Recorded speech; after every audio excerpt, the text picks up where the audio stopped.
Senta aí, irmão, fica à vontade. Pastor Jackson é um filhão na fé, um homem de Deus. Eu e Iraci estamos casados, vai fazer 28 anos. Faz tempo, né, amor? Dá um troféu para você. E nos conhecemos há 30 e alguma coisa. E o Jackson foi no nosso casamento, ele era menino. Tem uma foto dele lá em casa com a lembrancinha do casamento assim. E o Jackson é uma preciosidade no nosso meio, é um dos pastores da nossa equipe de governo. Tudo que você encontra no meu Evan escrito tem o dedo do Jackson. O Jackson come sopa de letrinha, fala bonito demais. Então eu vou pedir para você, preste bastante atenção no que você vai receber agora. O Jackson tem um veio profético e é um grande parceiro no ministério, um homem de Deus. Conheci a sua família, conheço sua esposa, seu filho. E é um presente do Senhor para o ministério. Amém? Louvado seja Deus. Te amo, Jackson.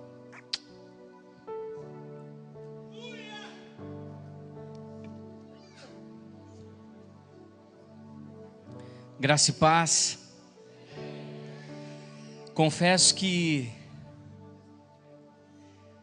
eu tenho andado uns dias um pouco intimidado em relação ao conteúdo da palavra que nós vamos compartilhar nessa noite. Mas hoje, com a palavra profética liberada nesse lugar, o meu coração se acalmou. Eu quero agradecer também um grande amigo chamado Guilherme Shelby, que é promotor em Brasília, um homem de Deus, alinhado nos bastidores, e que hoje à tarde nós tivemos uma longa conversa, e nesse tempo ele também me trouxe algumas diretrizes daquilo que nós vamos tratar nesse assunto.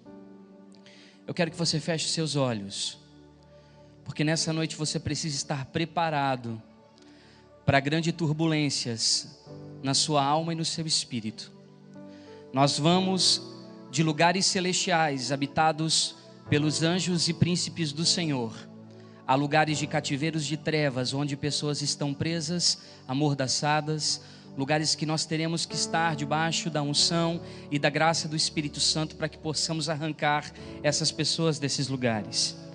E eu não vou fazer isso sozinho, porque esse é um trabalho corporativo, esse é um trabalho organizado através da igreja do Senhor na terra, de uma igreja militante. E eu gostaria pedindo que você abrisse comigo em Malaquias, no capítulo 4. Eu quero construir alguns conceitos com você nessa noite, para que você entenda a sua verdadeira identidade. Repita comigo: minha verdadeira identidade. Hoje pela manhã nós somos profundamente abençoados pelo pastor Gladson, que falou a respeito disso, e nós vamos falar um pouco mais acerca da nossa identidade como igreja e como nação. Eu peço que os intercessores presentes, meus amigos escudeiros, flecheiros, estejam guardando as nossas vidas nesse momento. Estenda sua mão para cá e me abençoe, por favor. Eu preciso da sua oração. Pai, nós estamos aqui como a tua igreja e precisamos ser discipulados pelo teu Espírito Santo. Nossa vida precisa ser edificada pelas tuas mãos, onde mãos humanas não alcançam, professores não chegam, pessoas que amamos não chegam, mas onde o Espírito Santo consegue tocar. É nesse lugar que precisamos ser mexidos. Precisamos ter um choque de consciência nesta noite do nosso posicionamento como igreja nesta nação. E por isso te pedimos, Senhor, nos ensina, nos dirige, em nome de Jesus. Amém? Malaquias capítulo 4, a partir do versículo 5, que diz assim: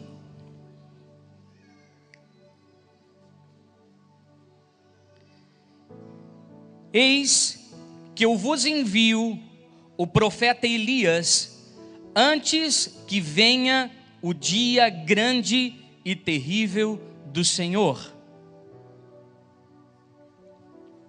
Você pode ler comigo? Eis que eu vos envio o profeta Elias, antes que venha o dia grande e terrível do Senhor. Nós entendemos que escatologicamente temos vivido o cumprimento de muitas das profecias do livro de Revelações, do livro de Apocalipse.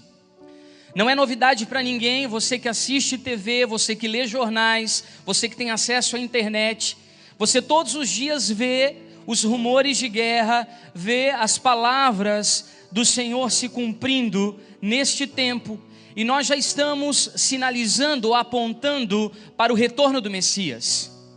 Mas antes que esse dia de juízo chegue, antes que isso aconteça, o Senhor vai derramar novamente sobre nós a unção que estava sobre Elias.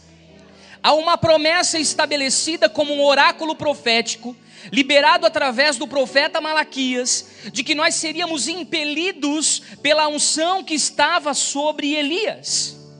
Agora, o que muitas pessoas pensam erroneamente, de uma forma muito rasa, é que o Senhor não vai enviar o profeta Elias do livro de Reis, mas ele está falando de um manto profético que vai cobrir as nossas vidas e vai trabalhar através da remissão, da conversão, da restituição e, mais do que isso, da reconciliação geracional.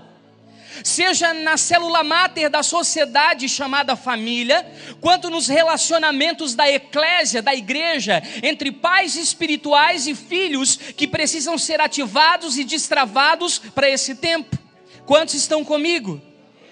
Há uma reconciliação, há um mover de Deus sobre as nossas vidas. Mas para que nós entendamos melhor, é importante nós entendermos a raiz do nome Elias.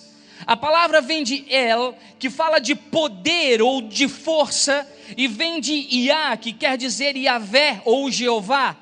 O que na verdade Malaquias está se referindo é que viria sobre nós uma unção poderosa que fluiria debaixo da ordem de um único Deus verdadeiro. Isso diz que existem alguns deuses falsos sobre a igreja do Senhor. Existem outros deuses falsos fluindo em nome de um Cristo. Existem outros deuses falsos que talvez se assemelham em algumas características, mas não. Aqui está falando de um Deus verdadeiro que estará se revelando aos nossos corações nos dias de hoje. Estamos falando de uma revelação profunda. E como é que você prova isso dentro da nova aliança? Vamos para lá, você passeia comigo na Bíblia. Vamos para Lucas. Eu quero que você leia comigo Lucas.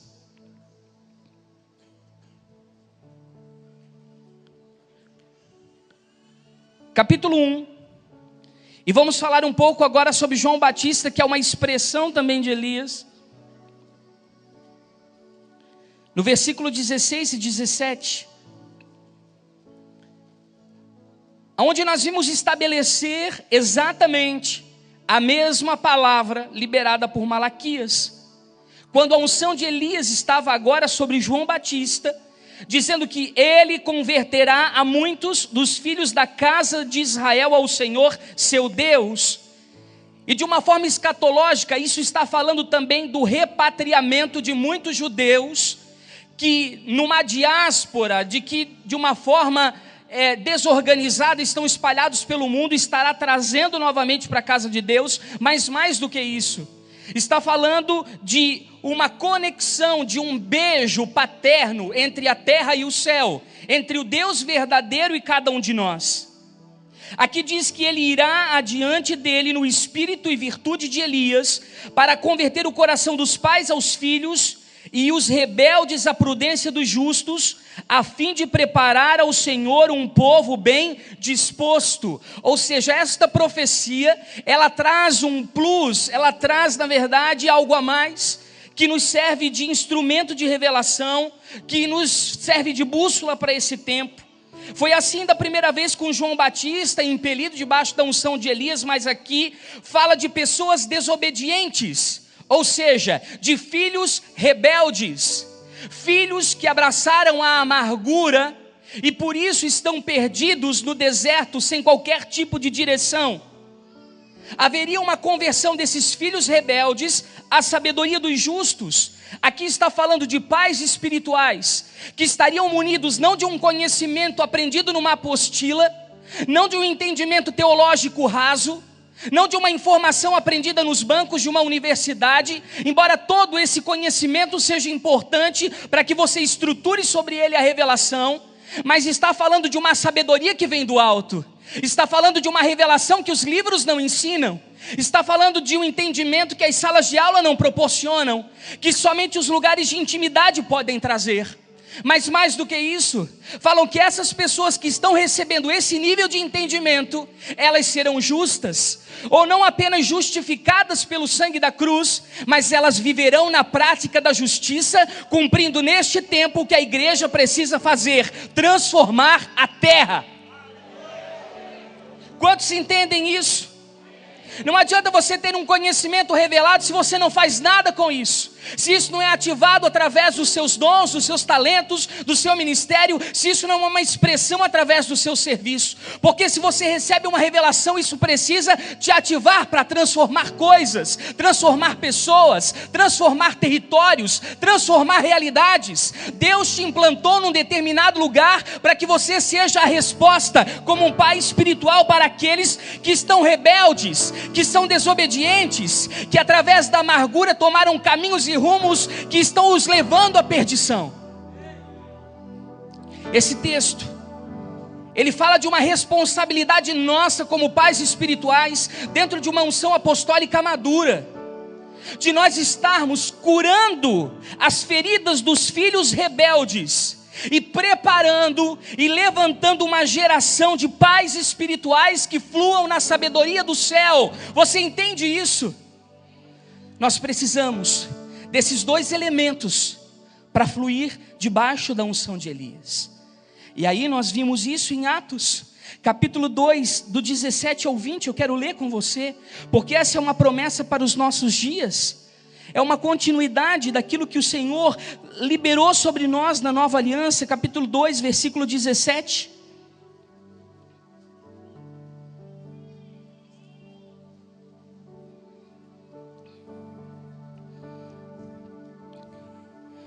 Que diz assim: e nos primeiros dias, é isso que diz? O que diz essa palavra?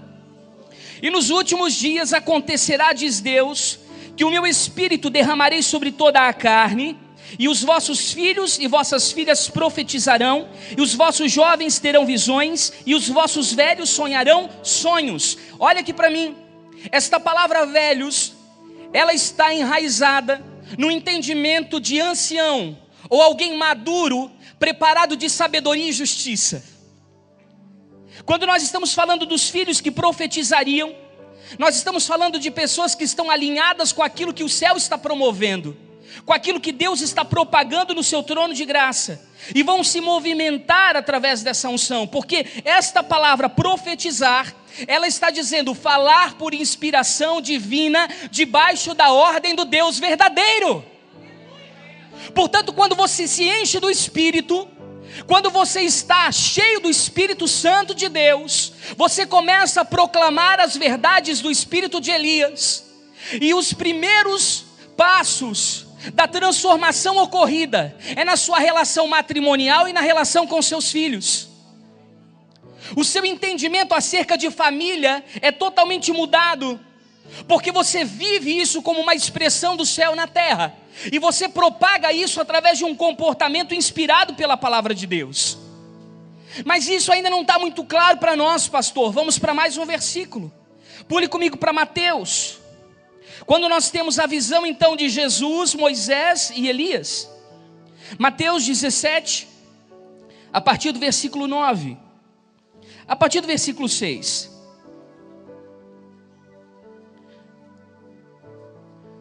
Se você achou, diga amém. E os discípulos, ouvindo isso, caíram sobre o seu rosto e tiveram grande medo. E aproximaram-se Jesus, tocou-lhes e disse: levantai-vos e não tenhais medo. E erguendo eles os olhos, ninguém viram senão a Jesus. E descendo eles do monte, Jesus lhes ordenou, dizendo: a ninguém conteis a visão, até que o Filho do Homem seja ressuscitado dos mortos. E os seus discípulos o interrogaram, dizendo: por que dizem então os escribas que é mister que Elias venha primeiro? E Jesus respondendo disse-lhes: em verdade, Elias virá primeiro e restaurará todas as coisas. Prestem atenção. Mas digo-vos que Elias já veio, e não o conheceram, mas fizeram-lhe tudo o que quiseram. Assim farão eles também padecer o Filho do Homem. No original, esta palavra diz que Elias já veio, e os discípulos entenderam que era João Batista, debaixo da mesma unção que expressava Elias. Mas agora está dizendo que Jesus vem. Isso dá uma ideia futura de que essa unção viria sobre nós antes do grande e terrível dia do Senhor, para que o Senhor preparasse a igreja, preparasse a sua noiva, preparasse as famílias que pertencem ao corpo de Cristo, ajuntando osso com osso, para que debaixo desta unção restauradora nós estivéssemos preparados para as bodas do Cordeiro, para o encontro com o Messias. O Senhor estava falando sobre isso, sobre essa expressão. Agora tem algo muito interessante que eu quero compartilhar com você. Repita assim comigo: responsabilidade. Quando eu recebo a unção de Elias, eu começo a ter alguns entendimentos sobre o meu papel. E antes da nova aliança, que hoje ela é composta pelos 5 ofícios, pelos 5 ministérios, na antiga aliança Deus tinha 3 unções ou 3 ofícios que eram estabelecidos pelo céu. O que eu chamo de tripé de governo.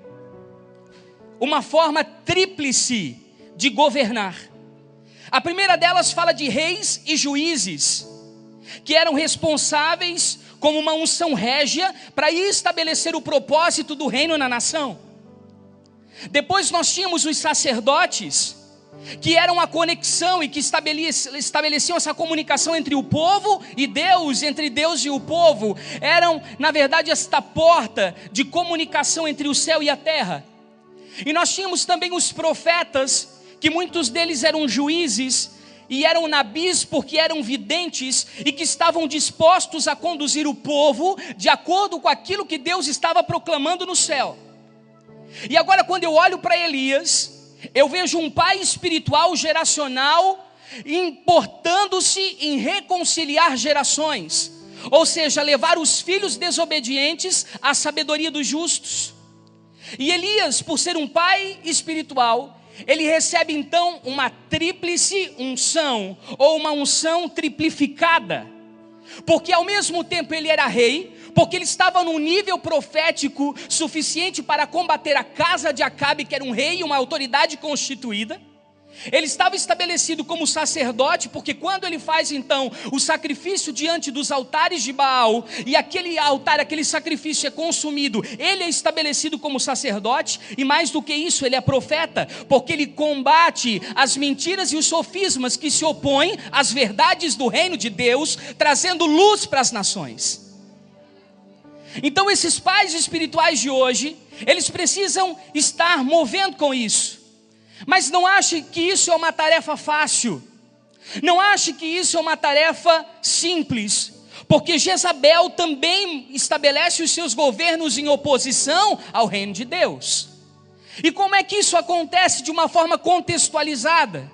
Queridos, eu não vejo palavra mais contemporânea do que essa. Porque Jezabel tem seus imperadores. Hoje nas igrejas, nós temos homens e mulheres que se impõem por uma ditadura evangélica, impõem um governo do inferno através do controle, da manipulação, da obrigatoriedade, daquela hierarquia piramidal como um exército, fazendo pressão psicológica, fazendo com que as pessoas se fragilizem emocionalmente e psicologicamente.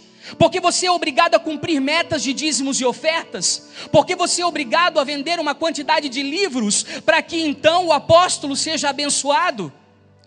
E você recebe cartilhas direcionadas do que dizer e de como falar, e qualquer coisa que saia da vírgula e do ponto exigido pela instituição, você já é tirado fora, porque as diferenças, elas não são suportadas. E no lugar em que a diferença não pode ser suportada, Deus não governa. Porque a graça de Deus, ela é multiforme e ela se expressa de diferentes maneiras. Deus não rouba a sua identidade. Deus não rouba o que você pode ser no corpo, porque você foi chamado antes da fundação de todas as coisas na origem, para cumprir um propósito pré-estabelecido.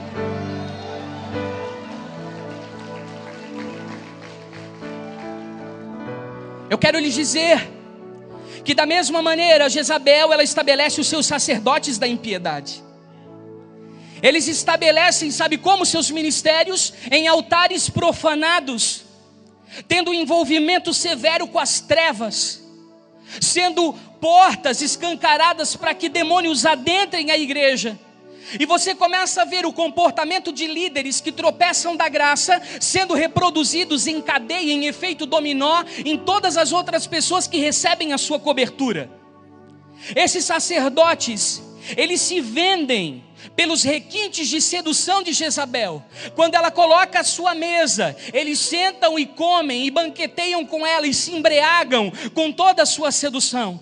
E por causa disso, eles prostituem o seu chamado, eles negociam o seu ministério, eles se vendem pelo prestígio, pela visibilidade, pela fama, pela aparência. Para que eles estejam no lugar de status, eles se corrompem. E por último, ela estabelece os seus profetas, os quais nós já conhecemos como os profetas de Baal. E cuidem, porque nesse tempo de escassez em que o juízo de Deus cairá sobre a nação, tenha certeza de que muitos profetas de Baal colocarão a mão na sua cabeça para fazer promessas que na verdade não foi o Deus verdadeiro quem mandou. Porque eles se aproveitam das oportunidades por conveniência para estabelecer a sua cobiça e a sua avareza e o seu próprio chamado, para aliciar o seu ego e para servir como o guru gospel da sua vida. É isso que esses sacerdotes fazem. Eles aliciam a sua humanidade, eles ministram a sua carne, eles trabalham nas suas carências. Eu não sei se você sabe, nós já ministramos sobre isso, mas Baal, ele é um deus antropomórfico. O que é isso, pastor? Que palavra estranha. Na verdade, ele tem uma aparência humana. E portanto, quando as pessoas olhavam para ele, diziam: ele é tão parecido comigo, que ele vai entender as minhas necessidades e carências, e ele vai suprir o que eu preciso. E as pessoas se ministravam a ele, buscando o suprimento da sua carnalidade. Um demônio com imagem de pessoa. Queridos, nós estamos numa guerra no país de poderes constituídos. A Bíblia Sagrada está falando de dois reinos, e dois reinos que estão constantemente em guerra. E eu preciso avisar você que existe uma hierarquia invisível. Eu não quero ser místico, eu quero ser bíblico, que precisa ser neutralizada pelo mover profético de uma igreja que se posiciona em intercessão, adoração e proclamação da palavra, que entende o seu papel transformador na sociedade, que saem dos seus gabinetes confortáveis para ir em lugares em que a palavra de Deus não está chegando, e às vezes tirem do seu próprio bolso para investir em pessoas que estão clamando por uma resposta. Eu quero falar a vocês que os representantes de Jezabel, eles se posicionam em determinadas regiões sobre as ordens magnas de Satanás. E eles começam a governar ilegalmente, afetando o comportamento das pessoas, porque essas pessoas estão com brechas tão escancaradas, estão com legalidades tão expostas, que elas já estão vivendo em jurisdição de trevas, sob o domínio delas. As pessoas, elas não têm ideia, elas trabalham remotamente, como se tivessem sido abduzidas e embotadas, são controladas por algo que elas não explicam. Elas estão totalmente sem noção, porque elas vivem sem a noção de que existem esses príncipes. E por que eu estou falando com você nesta noite, neste nível? Eu sei que há muitas pessoas que talvez não entendam nesse exato momento que eu estou ministrando, mas para aqueles que estão entendendo, Eu quero conclamar você a um posicionamento radical na sua vida. Os que não estão entendendo, por favor, busquem abrir o seu discernimento profético, seus olhos espirituais, para que o Espírito Santo confirme no seu coração essas verdades. Eles provocam pecados ligados ao derramamento de sangue, como violência, como a questão do aborto que está sendo legalizado, a imoralidade que está sendo promovida. E com isso eles vão fechando portais de glória sobre a nação, que eram para despejar ribeiros de azeite que descem do trono de Deus, estão estancados nas regiões celestiais. Por isso que nós vamos até um determinado nível, e quando nós tentamos romper, nós não passamos, porque por causa da iniquidade que a igreja avalizou assinando embaixo, nós estamos pagando um preço muito alto. Fecham esses portais de glória. E por isso que o reino de Deus não tem avançado. Nós temos ficado dentro de 4 paredes, brincando de entretenimento, fazendo pipoca e pizza, brincando de imagem e ação, enquanto nós temos responsabilidades governamentais, lugares de responsabilidade para adentrar. O Espírito Santo começou a ministrar essa verdade comigo ao meu coração. Ele disse: Jackson, sabe quando você lida com um trauma?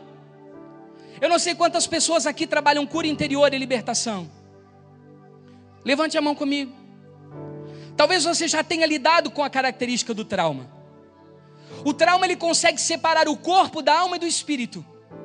O espírito fica preso em cativeiros espirituais, e ele perde a conexão direta com Deus. Dificulta, o download demora, você não consegue entrar em lugares que Deus está esperando que você entre. A sua alma começa a estar adoecida, você começa a ficar com medo, você começa a ficar desequilibrado, você começa a ter pavores noturnos, você começa a ter sensações que você nunca explicou. E no seu corpo, então, muitos dos cânceres são desenvolvidos a partir de traumas que nunca foram tratados. Cânceres profundos, em que muitas pessoas perdem a vida, porque elas estão adoecidas. E por que eu estou fazendo essa analogia? Porque a nação, ela precisa ser encarada como um indivíduo. Diga assim comigo: a nação é uma pessoa. E quando a iniquidade geracional, ela destitui a família, ela entra na célula máter, ela separa pais de filhos, e ela adentra a igreja, e ela separa pais espirituais de filhos de propósito, ela consegue destruir e separar as 3 maiores autoridades instituídas pelo céu na terra. A primeira delas é a própria terra, as quais o Senhor entregou aos filhos dos homens, para que nós fôssemos mordomos de toda a criação e transformássemos através da expansão do reino de Deus. O segundo é a igreja, a eclésia, que não é um prédio, uma estrutura, mas são pessoas que se ajuntam por um propósito. Eu conheço igrejas na favela que tem 30 pessoas que são muito mais alinhadas do que igrejas que tem 6.000 pessoas e que só contam pelo número de membros para se mostrar como projeção diante da cidade. E o terceiro é o Espírito Santo, que é o Consolador deixado na terra, a pessoa do céu, o representante, a conexão direta com o coração de Deus.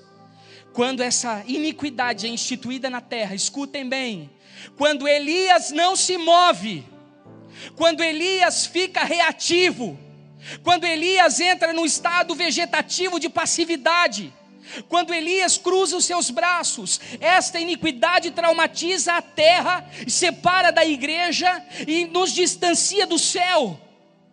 E essas lacunas que vão sendo criadas, elas vão estabelecendo tronos de iniquidade. E os planos de Satanás, eles vão tendo portas de acesso na sociedade. Queridos, olha aqui para mim, repita assim comigo: cada nação tem uma identidade. Você vai me chamar de doido hoje. Você vai me chamar de maluco hoje. Porque eu vou ao contrário a toda a exegese, a todas as formatações teológicas que talvez você tenha recebido. Porque na sala de aula nós aprendemos que as igrejas da Ásia, descritas em Apocalipse, nas cartas de João, são fases históricas que a igreja vai vivendo para o cumprimento dos tempos. Quem concorda com isso? Mas vai além. As igrejas de Apocalipse, elas são identidades de nações. Nós podemos ter uma cidade Pérgamo, nós podemos ter um bairro Éfeso, e nós podemos ter uma nação como o Brasil, que é uma igreja chamada Tiatira. E por isso eu convido você a abrir a sua Bíblia em Apocalipse capítulo 2 e versículo 18, bem rapidamente, vá lá para o final. Nós teríamos muitas coisas para falar a respeito de Tiatira. Talvez você ache loucura, mas me ouça primeiro, depois me julgue. Aliás, não me julgue, julgue a profecia. Apocalipse 2:18 diz assim: ao anjo da igreja em Tiatira escreva: essas são as palavras do Filho de Deus, cujos olhos são como chama de fogo e os pés como bronze reluzente. Eu conheço as suas obras, o seu amor e a sua fé e o seu serviço e a sua perseverança. E eu sei que está fazendo mais agora do que no princípio. Amém, igreja brasileira? No entanto, tenho contra você isto: você tolera Jezabel, aquela mulher que se diz profetiza. Elias, você precisa se levantar contra esse espírito infiltrado na igreja. Você precisa se levantar contra este principado que está tomando os céus da nação. E aí a palavra continua: com os seus ensinos ela induz os meus servos à imoralidade sexual e a comerem alimentos sacrificados a ídolos. Eu pergunto a você: qual é a quantidade de pastores, referência nessa nação, que tem abraçado o divórcio, que tem abandonado as suas esposas pelas secretárias, que tem pego em adultério? Nós queremos denunciar nesse altar nesta noite. Isso não está de acordo com a origem. Mas por quê? O segredo vem logo após. Porque eles também comem alimentos sacrificados aos ídolos. O que está acontecendo? Eles estão se sentando à mesa para comer os banquetes que Jezabel tem oferecido, entorpecido os seus sentidos espirituais e seduzidos pelas suas próprias correntes teológicas, pelos seus próprios achismos pessoais, ao pecado e à ruína, e tem conduzido milhões de pessoas, milhões de seguidores ao mesmo lugar. E aí continua dizendo: dê-lhe tempo para que se arrependesse da sua imoralidade sexual, mas ela não quer se arrepender. Por isso eu vou fazê-la adoecer e trarei grande sofrimento aos que cometem adultério com ela. Quem é que comete adultério com ela, gente? Alguns anos atrás nós ministramos uma palavra chamada noiva adúltera. A noiva de Cristo, a igreja, já tem um marido, ele se chama Jesus Cristo. Ela está desposada, ela está prometida. E quando o pastor abandona a sua casa e se casa com uma instituição religiosa, se casa com uma denominação, com uma placa de uma igreja, com uma estrutura babilônica, ele está rompendo a sua família, porque ele está dando mais atenção ao seu ministério do que à sua casa. E aí ele adultera com ela. Aí continua: e não quer arrepender das obras que ela pratica. Matarei os filhos dessa mulher, rebeldes. Então todas as igrejas saberão que eu sou aquele que sonda as mentes e os corações, e retribuirei a cada um de vocês de acordo com as suas obras. Aos demais que estão em Tiatira, dá uma respirada bem funda. Aqueles que não se dobraram a estes ensinos pecaminosos.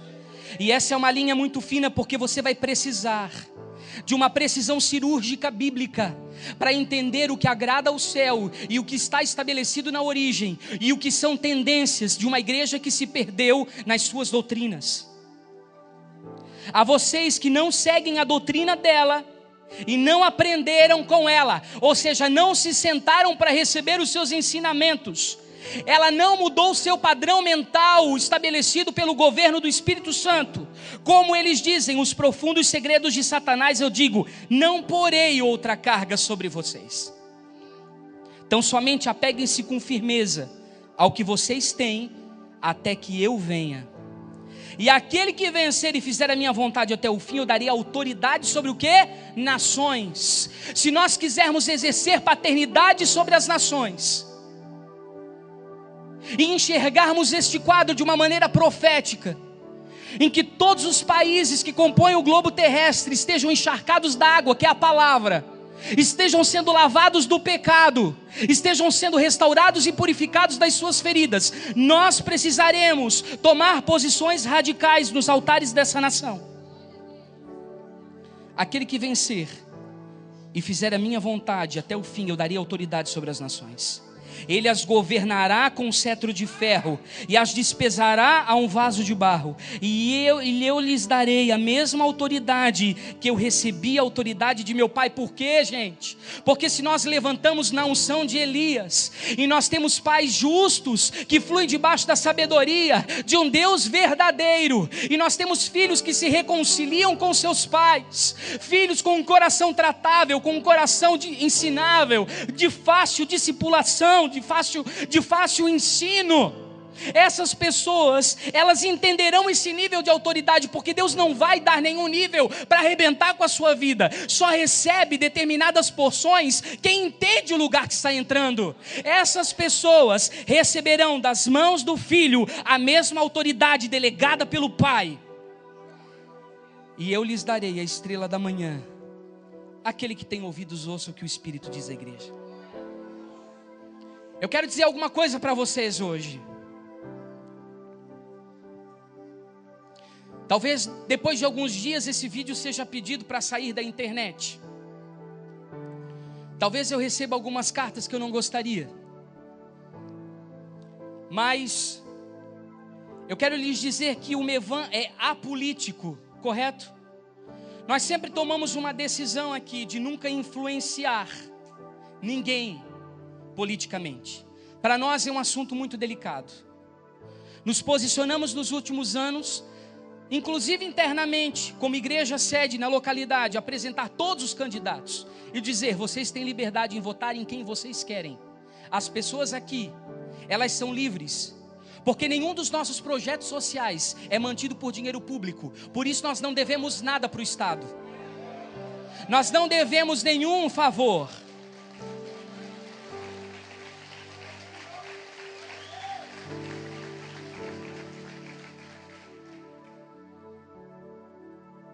De certa forma nós somos apolíticos. Então eu não quero aqui tocar em nenhuma autoridade que foi instituída por Deus dentro dessa esfera daquilo que nós vamos tratar daqui em diante. Isso não é uma crítica à política brasileira.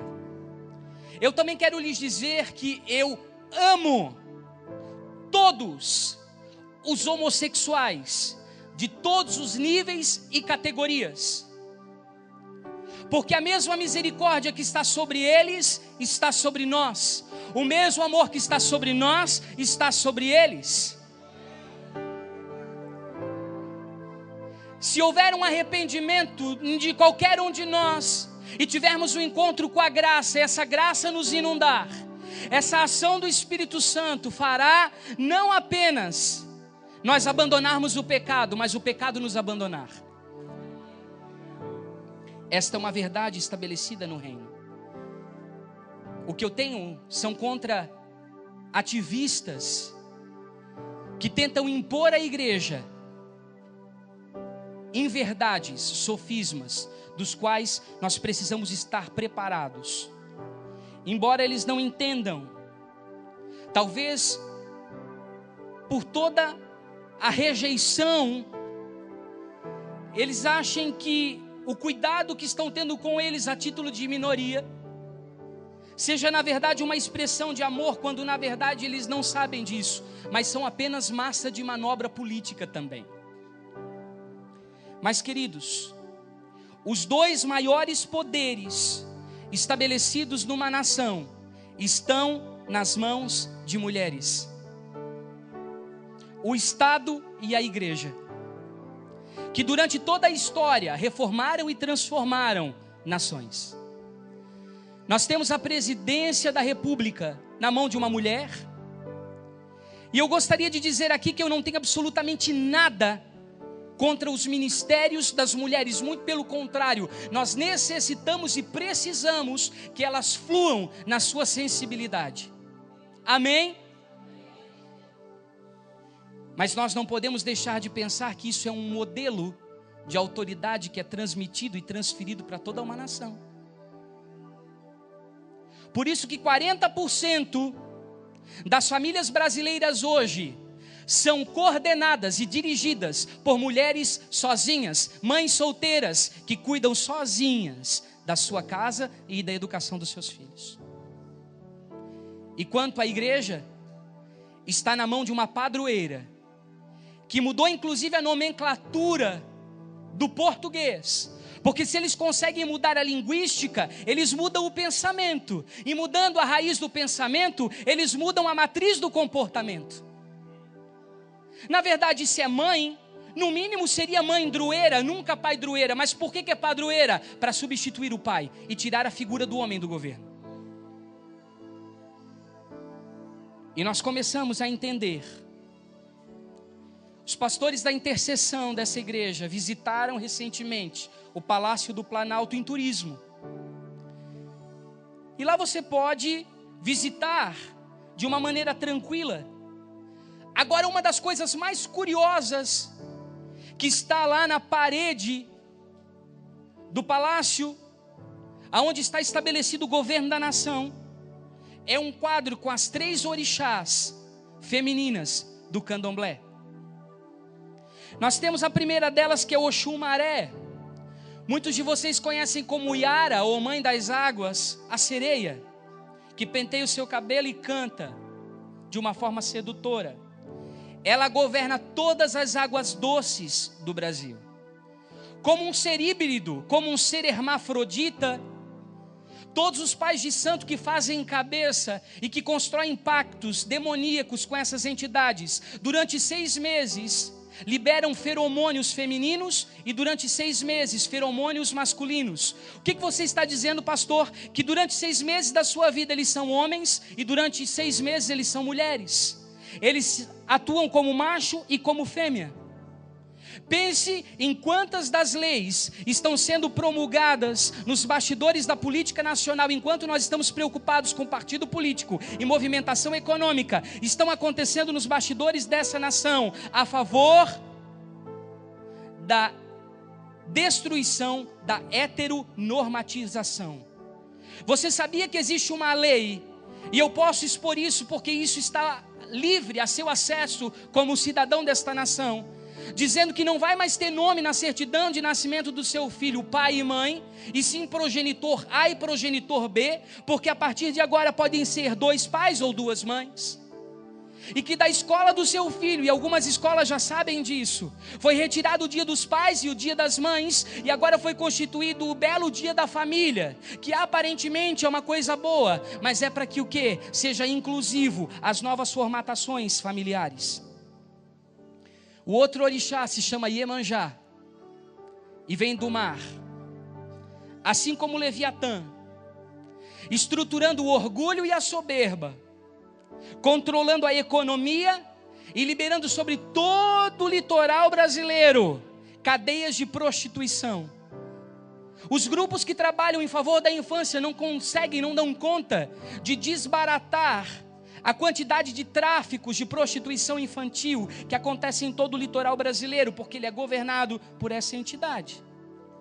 E o terceiro é Inhansã, a senhora dos ventos e dos raios, aquela que controla as chuvas, todas ligadas à água, combatendo contra as palavras que fluem do reino.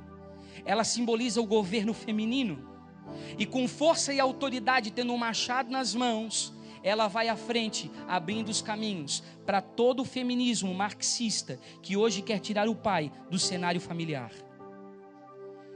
Aí você pergunta, o que eu tenho com isso? Você precisa abrir os seus olhos como igreja. Eu quero ler para você a proposta das feministas marxistas. Elas querem eliminar da educação e dos meios de comunicação toda a imagem específica de gênero, para que as crianças possam crescer sem o direcionamento para a masculinidade ou feminilidade. Você acha por quê que a maior rede Nacional de Comunicação tirou o casal que por anos apresentou o jornal de maior circulação.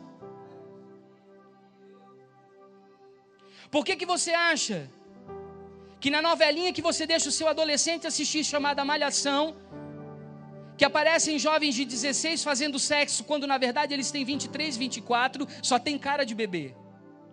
A atriz principal, a protagonista, ela luta boxe e é totalmente masculinizada, porque ela transmite uma imagem de desconstrução de gênero.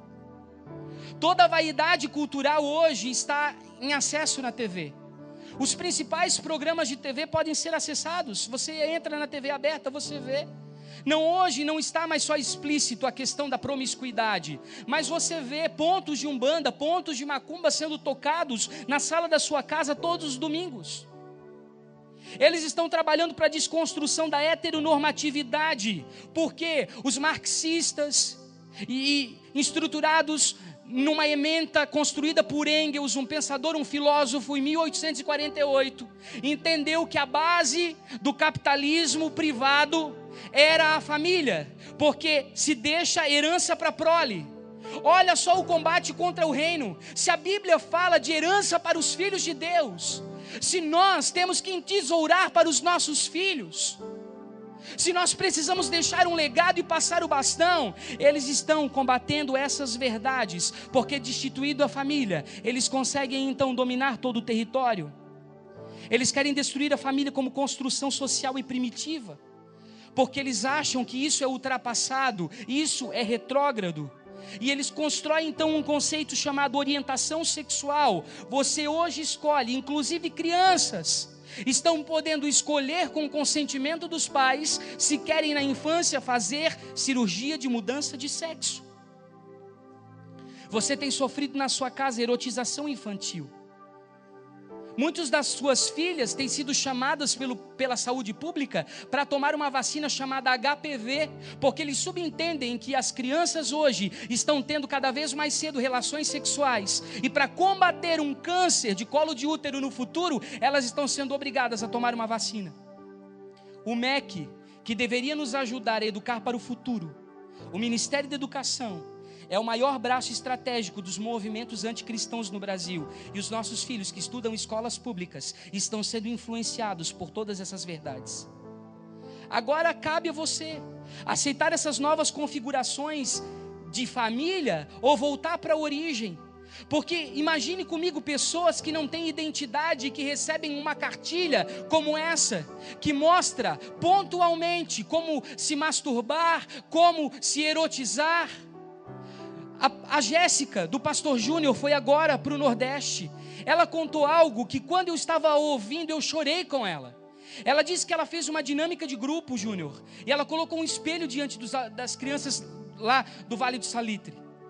E nesse lugar, ela disse: olha, eu quero que vocês desenhem o que vocês estão vendo no espelho.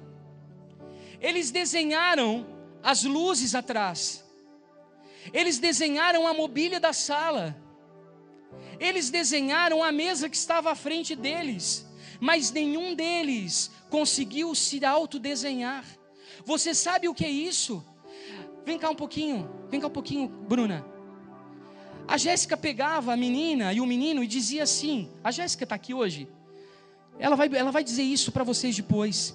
Ela dizia assim: o que você está vendo aqui no espelho? Fala para mim. O que você está vendo? E as crianças diziam: a luz, o fundo. Mas você não está vendo mais nada? Não estou conseguindo. Eles não se enxergavam como indivíduos. Eles não têm identidade. Eles não sabem quem eles são. Enquanto nós estamos interessados em evangelizar e encher a igreja de pessoas vazias, o diabo tem atacado os nossos filhos, a nossa herança. Ele tenta estabelecer o que nós chamamos de incesto emocional. Hoje, os filhos se responsabilizaram pela guarda da família. O homem, ele foi totalmente marginalizado do contexto familiar, por causa da troca de papéis, por causa da troca de funções, por causa do desrespeito no sacerdócio do lar. E aí você pergunta de novo, pastor, mas o que eu tenho a ver com isso? Eu sei que essa palavra é densa, gente. A gente fica até preocupado de liberar uma enxurrada de verdades como essa num altar de uma convenção para você, mas você precisa estar consciente do lugar em que nós estamos, na nação brasileira. Eles já estão trabalhando há anos, nos bastidores, influenciando em todos os pontos, em todas as esferas, em todas as camadas da sociedade. Aí você pode dizer, pastor, mas nós não vamos conseguir mudar o curso da história, porque tudo isso é juízo de Deus sobre a nação. Eu sei disso, mas nós não podemos nos omitir de fortalecer as trincheiras da nossa casa. Eu sei que nós estamos preocupados com aquilo que está acontecendo lá fora, e muitos dos educadores, psicólogos cristãos que estão sendo ativados nesses últimos dias, filósofos, pensadores, estão saindo às ruas para transformar a sociedade. Mas e aqui dentro? Eu fico preocupado com a nossa passividade, com a nossa letargia, com os nossos braços cruzados em aceitar essas realidades, permitir que essas inverdades, que essas portas do inferno prevaleçam contra a igreja do Senhor, porque essa não foi a promessa. Eu volto a dizer, nunca se viu tantos desses problemas influenciarem o comportamento cristão dentro das igrejas. Você está vendo pastores adulterando, se casando com as secretárias, governando a igreja de uma forma ilícita. Deixa eu te dizer, pastoras que já estão no 5º, 6º relacionamento, que se não conseguem nem ficar sozinhas, imagine se vão conseguir casar, governando igrejas sozinhas, sem um presbitério masculino para ajudá-las.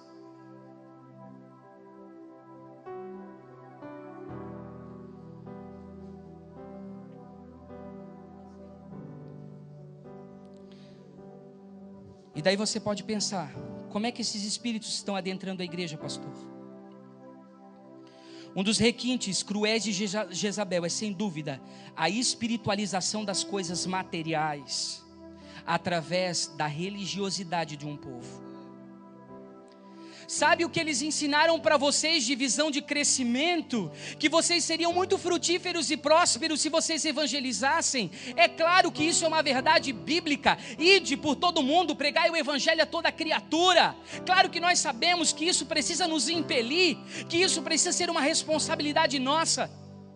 Mas pessoas estão usando da própria palavra de Deus para construir estratégias humanas, radicais e naturais. Para quê? Para levar a sua igreja a níveis de poder, a níveis de autoridade na nação, de visibilidade, pela quantidade de membros que ele se tem.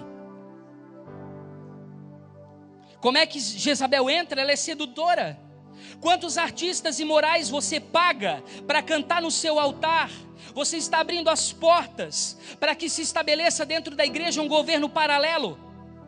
É claro que ela vai controlar remotamente os líderes que estão nos altares das denominações. Inclusive nós que estamos falando aqui podemos estar sendo vítimas desses espíritos. Uma das maiores estratégias do reino satânico é de ordenar que esses espíritos, eles governem sobre líderes governamentais. Repita assim comigo, líderes governamentais. E aí você pode pensar, o pastor Jackson está falando do prefeito, está falando do juiz, está falando do delegado. Estou de todas essas pessoas, porque toda a autoridade é constituída por Deus. Ele está no controle de tudo. Ele tira e coloca. Salmo 146. Mas eu estou falando de você. Será que você tem se enxergado como um líder governamental? Porque pessoas que estão em funções dentro da igreja, com uma autoridade delegada, e estão fluindo dentro dos 5 ofícios, têm um chamado para fluir de uma maneira governamental. Eu quero explicar para vocês que depois que as pessoas de poder, elas são dominadas por esse espírito maligno que influencia a nação, ela começa a promulgar determinadas leis, determinadas ideias, aqui e ali, de uma maneira sutil, assim como ele conseguiu fazer a fofoquinha na sua igreja, por detrás dos bastidores. E isso, de uma maneira nacional, vai impedindo o avanço do reino de Deus na nação. A Bíblia vai falar isso claramente para você. Quando você lê Ezequiel 28, você não sabe se está falando do rei de Tiro ou se está falando de Lúcifer. Porque a infiltração de Lúcifer na personalidade do rei de Tiro era tão grande que se confundiam as características. A mesma coisa acontece em Isaías 14, quando vai se falar do rei da Babilônia, que controla de uma maneira sistêmica, controladora, manipuladora, num padrão humano, a igreja. Quando fala do príncipe da Pérsia, que toca Nabucodonosor contra Daniel, que ora para que os céus sejam abertos. Escute o que eu estou falando. Leia comigo, agora abra lá, 1 Reis 19, deixa aberto. Quantos me aturam um pouquinho mais? Nós estamos em convenção. Eu posso ir um pouquinho mais, pastor Luiz?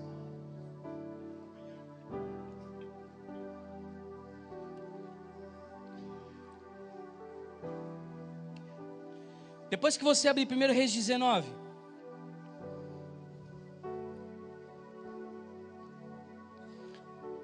do versículo 1 em diante, eu quero que você olhe aqui para mim. Repita assim comigo: eu tenho sobre mim a unção de Elias para preparar o caminho para o retorno do Messias. Mas eu posso, querido, sofrer 4 processos de decadência. Repita assim comigo: 4 degraus que você desce, decaindo do lugar que Deus te colocou. Sabe o que tem acontecido nessa nação? Quando nós olhamos para todas essas coisas, nós ficamos intimidados e com medo. E aí nós recuamos. Nós vamos até um determinado nível de estabelecimento do governo do reino e depois nós estacionamos ali. E Jezabel está justamente assentada sobre a igreja brasileira porque nós não confrontamos, nós calamos a nossa boca, nós silenciamos. Sabe o que tem acontecido conosco? E muitos de vocês vieram nessa convenção por causa disso. Vocês estão abraçados nas suas crises de identidade vocacional, sem saber o que vão fazer da vida. Muitos de vocês estão lambendo as suas feridas particulares com crises existenciais. Vocês estão vivendo relacionamentos superficiais e não aguentam mais e vieram para cá porque querem se libertar do controle. Vocês não toleram mais esse tipo de vida. Mas muitos de vocês entraram na manipulação por conveniência. Porque vocês tinham posições, cargos, títulos, salário, condições, ajuda de custo. E muitas dessas vezes tiveram oportunidade de confrontar e não fizeram, porque ficaram